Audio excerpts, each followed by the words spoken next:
लड़ाई न मैदान जंग में लड़ी जाती है, वो लड़ाई ना न्यूक्लियर लड़ाई है, न तलवार की लड़ाई है, न टैंकों की लड़ाई है, ना वो छद्म युद्ध की लड़ाई है। वो लड़ाई है अपने अंदर की लड़ाई। एक पहला निर्णय करना पड़ता है, और अगर वो निर्णय आपने गलत किया या न किया तो बाकी जीवन की सारी लड़ाइयां तो आपको लड़नी ही पड़ेंगी, आप चाहे चाहे नहीं चाहें। ये दूसरी बात है कि आप किस चीज की लड़ाई लड़ेंगे, लेकिन उस लड़ाई के अंदर आपको विजय मिले या न मिले,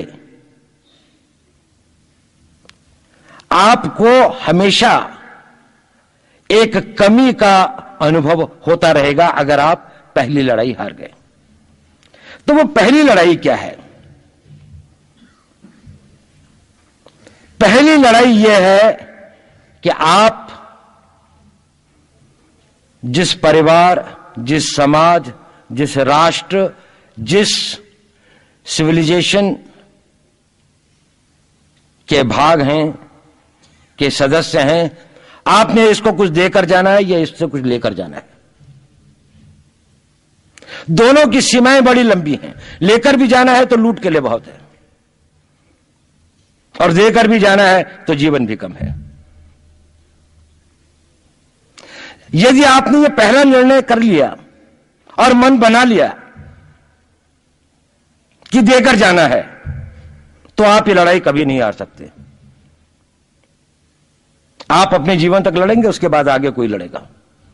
ये लड़ाई तब तक चलती रहेगी जब तक हम वहां नहीं पहुंच जाते जो हमारा गंतव्य स्थान है, जब तक हम अपनी विचारधारा को, अपनी बात को, अपनी जो विश्व को एक रास्ता दिखाने का जो हमारा एक संकल्प है, जब तक हम वहां नहीं पहुंच जाते तब तक ये लड़ाई चलती रहेगी।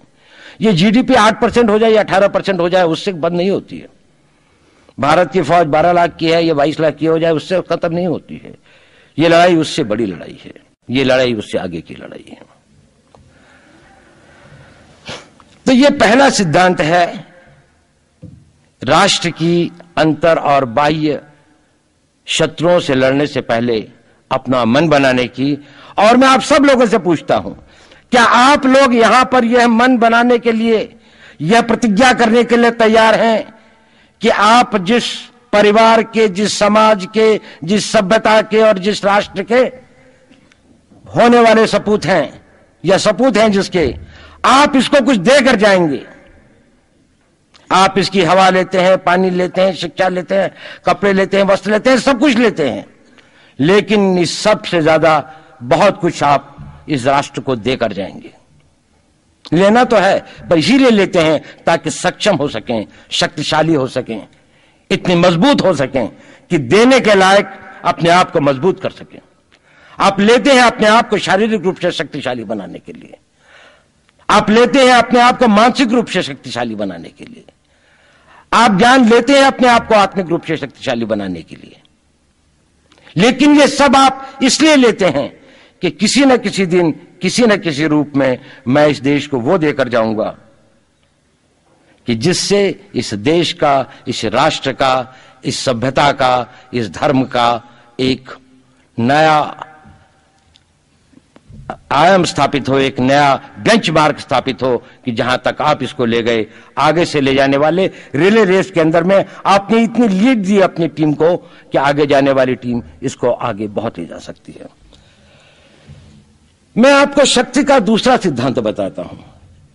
मुझे नहीं मालूम कि यह सिद्धांत मुझे बताना चाहिए या नहीं, मुझे यह भी नहीं मालूम कि यह सही है या नहीं, लेकिन क्योंकि मैं इसको मानता हूं और मुझे मालूम है कि इसके बारे में कई लोग जिनके हायर मॉरल वैल्यूज हैं शायद न भी समझते हो या न भी वो रखते हो, लेकिन एक मेरा विचार है, चाहे तो इस पर विचार करें।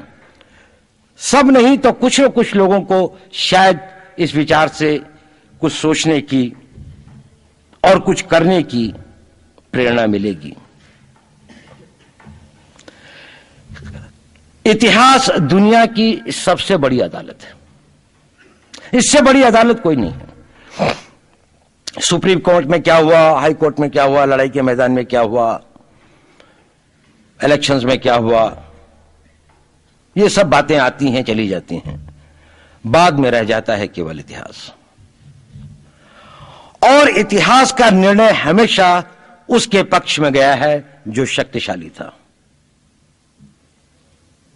इसने कभी उसका साथ नहीं दिया जो न्याय के साथ था, जो सही था। अगर ऐसा होता तो दिल्ली में बाबर रोड होती है, बाबर रोड है लेकिन राणा सांगा रोड नहीं है, क्योंकि बाबर आया, विजयी हुआ, राणा सांगा हार गया। भारत की हिंदूशाही किंगडम अफगानिस्तान से होती सिकुड़ती सिकुड़ती सिकुड़ती यहां तक नहीं आ जाती। हमने किसी पर आक्रमण नहीं किया, हमने किसी के जीवन मूल्यों को नष्ट नहीं किया, हमने किसी के धर्म ग्रंथों को और धर्म स्थानों को नष्ट नहीं किया। शायद हम न्याय संगत थे, शायद सत्य भी हमारे पक्ष में था, लेकिन शक्ति हमारे साथ नहीं थी।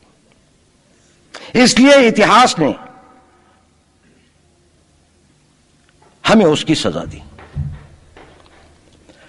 इतिहास ने हमेशा उनको सजा दी जिन्होंने विचारों को कर्म से और न्याय को शक्ति से अधिक महत्व दिया। अब मैं ये नहीं कह रहा हूं कि उसकी तिलांजलि कर देनी चाहिए, ये नहीं है कि न्याय का अपना महत्व नहीं है, लेकिन यदि कॉन्फ्लिक्ट ऑफ इंटरेस्ट हो तो शक्तिशाली बनना ज्यादा आवश्यक है। भारत धर्मगुरु भी तभी बनेगा जब एक शक्तिशाली भारत का निर्माण होगा। जिन लोगों ने भारत के ऊपर आक्रमण किया, भारत के ऊपर राज किया, इस प्रकार से राज किया कि राज करते वक्त, जाते वक्त अपने गुलामों से कह दिया कि तुम राज कर लो, हम तो जा रहे हैं, तो यहां पर गुलाम वंश भी बन गया। अगर हम लड़ाई के वॉरफेयर के उसूलों से देखें कि किसी भी राष्ट्र की जो कॉम्प्रिहेंसिव स्टेट पावर होती है, किन चीजों से वो लड़ाई लड़ता है, किसको हम कहते हैं कि ये शक्तिशाली है, दूसरा शक्तिशाली नहीं है, क्या वो अव्यय होते हैं उसके, क्या घटक होते हैं उसके।